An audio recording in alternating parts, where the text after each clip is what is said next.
Hey all, Ashford here. It's about 1:43 on January 1st, 2009. I hadn't talked today yet because I just kind of woke up. And the first thing I do is when I wake up is go on the computer. So check my email, do the thing before I have to eat breakfast, and I haven't eaten breakfast yet, but today is also the first day I will have to start feeding myself. I had a grace period of a month where my parents would give me my food, and now since I've graduated, they've decided that I should be able to feed myself, and I'm totally fine. And with that, they are also allowing me to stay here until I get a place, and I'm paying rent with them for like $100 a month, which is another thing, not too bad. But I do want my own place. This place is super small. I was gonna talk about, one of my subscribers asked me to talk about the MSF course that I took. He's about to take it on January 9th.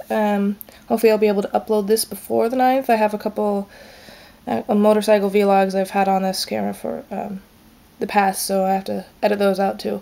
I don't know, I might put these up first. Yeah, so he wanted to know about how I did, how I felt during the course, and what kind of bikes we used. Let's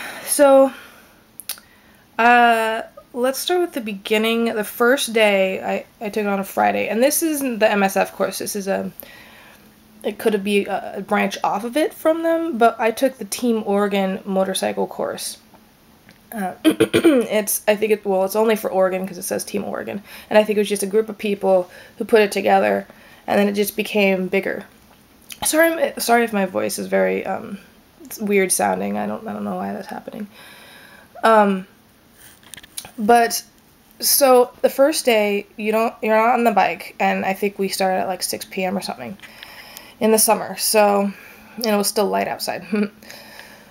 So he went over a bunch of the basics, like riding gear, what type of bike to get. Another thing they would tell you in the course, or if people had questions, specific questions on whether or not a certain bike was good for a beginner, they wouldn't tell you, which is surprising a little bit. I had a guy, I guess, ask if a 250 was better to get than a 600 as a beginner bike, and the guy he just said, I could tell you the different reasons to get one or the other, but I really can't tell you which one to get. And that's basically all he said. So I was like, okay, so they don't really tell you what to do, which was nice because I didn't want someone lecturing at me. But because I already had a 600 at the time, everyone else was like asking whether or not, like, how to get a bike. So I already had a pre-planned setup when I went home, when I got my motorcycle endorsement, what I can do with it. I already had a bike. So the first day you just went over the basics. We talked about the gears and the shifting. A lot of people asked questions. I didn't ask too many questions because I already read up on it.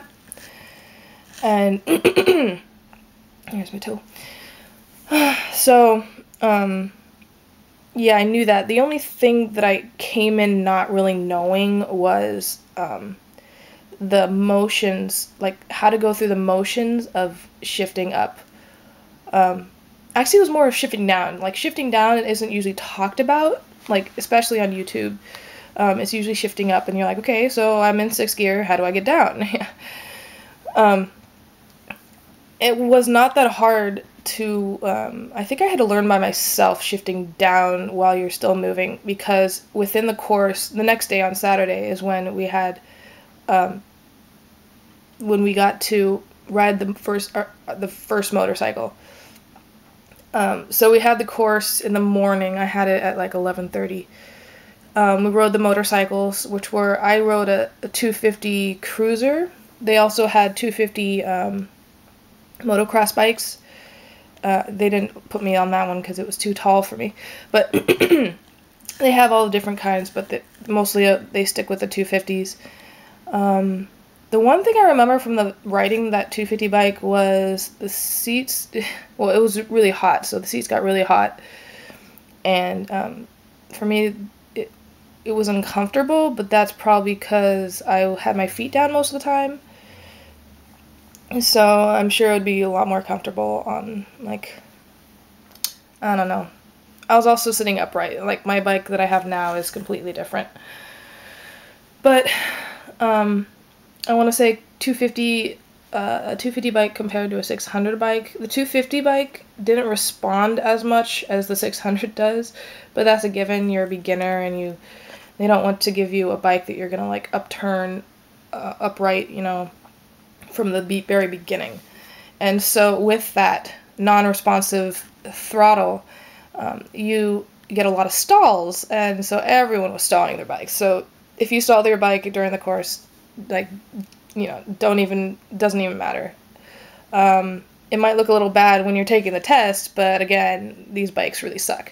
So don't take it poorly on yourself that you did a bad job. And they're also like dinged up, so you can drop them, but I wouldn't recommend it. I didn't drop my bike in the course. My friend did, though. She was going around a corner, and because we're doing the motion of going around a corner and then seeing an object and then stopping safely. So they tell you the point at which to stop, and so you're supposed to be looking around the corner, right?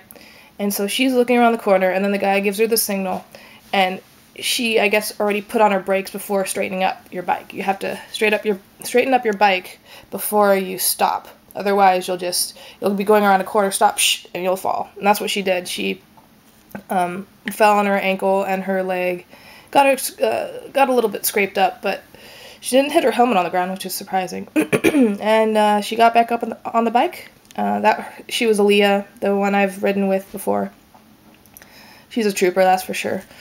I'm glad she didn't quit. But yeah, so that was the second day, or maybe, no, that was the third day that she fell. But the second day, she just gives you the basics. They just let you slowly let go of the clutch as you move forward, giving it no gas, and then turning around. That was pretty much all in first gear. And then as soon as he wanted you to stop, you'd have to turn off the gas, the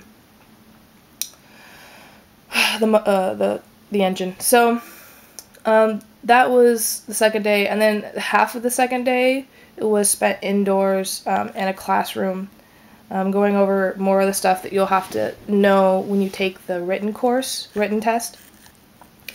And the third day is our third day was you take the written test first, for at least my section. I took the written test first, pass that, and then you go outside and you go over some more drills, and then you take the test at the last, I don't know, 30 minutes, 45 minutes. I had about, I want to say 20 people in my class, 25, 20. Actually, no, I had about 30 people, but then we split up, and we took different days, or not different days, different times, so we wouldn't get mingled up together. And so we took the test, and I think I only messed up like once. And I don't really know how they do the rating system at all, so I didn't know. The guy was just like, you can't make a mistake, like, ever. So we were all, like, really scared. I had, like, probably out of all the classes, that was my most adrenaline rush, because I was like, I gotta pass this. And I think the mistake that I made was when we were doing the swerving drill over the little tiny cones that they had on the ground. I rolled over the last one. I think that was the only one I didn't do right. But, so yeah, they have the swerving drills, they have the swerving drills, that I'm talking about is the little, the corner to corner, you just go back and forth. Then they also have the swerving drill where you go up really fast, you start off like 20 miles an hour, and then you have to swerve really quick to get out of the way of an obstacle. So they have that, and then they have the stopping on around a corner. They also have cornering, turning, tiny, like, let's see, what do you call that? Almost like a L turn, like a 90-degree angle turn that you have to do. Basically tinier movements. It's easier on a cruiser than my sport bike, that's for sure. So I'm glad I didn't bring in my bike. You could also, like, our course, you were able to bring in your own bike. Nobody did that except for one girl who was not in my section, and she didn't bring in her bike. She brought in a scooter, so apparently you can take this course on a scooter, which I think is pointless because you're trying to learn how to ride a motorcycle. But, you know, that's other people. And I think that's pretty much it. I didn't feel the need to, I didn't really feel any nervousness towards the course. It was more after. And Reliic, if you're listening or watching this, the video of me talking about the course and then the last section where I'm getting ready to go on my bike, that was after the course. That was right before I was going to take out my bike. I had gotten my motorcycle endorsement, but I hadn't gotten it placed on my license yet. And I was just going to take my bike out for just around the corner, just around my neighborhood, and then bring it back. And that was when I was just super, super nervous. And and that first time I took it out, my neighborhood is kind of hilly, so that's another reason why I was nervous. But going up the hill and then coming down it was completely fine. I just wanted to try it before I get it in front of my friends, because if I, got it in front of my friends, I might have dropped the bike again, and I don't want that to happen. Didn't want that to happen. So I did that, and I was really happy. I was really stoked, but at the same time I was scared because the bike scared me in general. It doesn't anymore because I've mastered it, but it's, well, not fully mastered it, but mastered to the point where I actually like riding, compared to, oh my god, I'm so nervous, I hope I don't fall. And that's all you're thinking about when you're first riding your bike is you don't want to drop the bike. You want it to, you want to look good on it, and you don't want to look like a beginner. And of course, the first couple times I've ridden it, I stalled it, which really sucked at stoplights and stop signs. But I haven't stalled it lately. I think the last time I stalled it was like 2 months ago, so I've been doing pretty well. I can't think of any other topics to talk about the course. If I missed anything, or if you have more questions, just leave a comment, and I'll get back to you on that. But yeah, this is Ashford, 50 degrees, raining outside, and I still ride my bike. Signing out. Bye.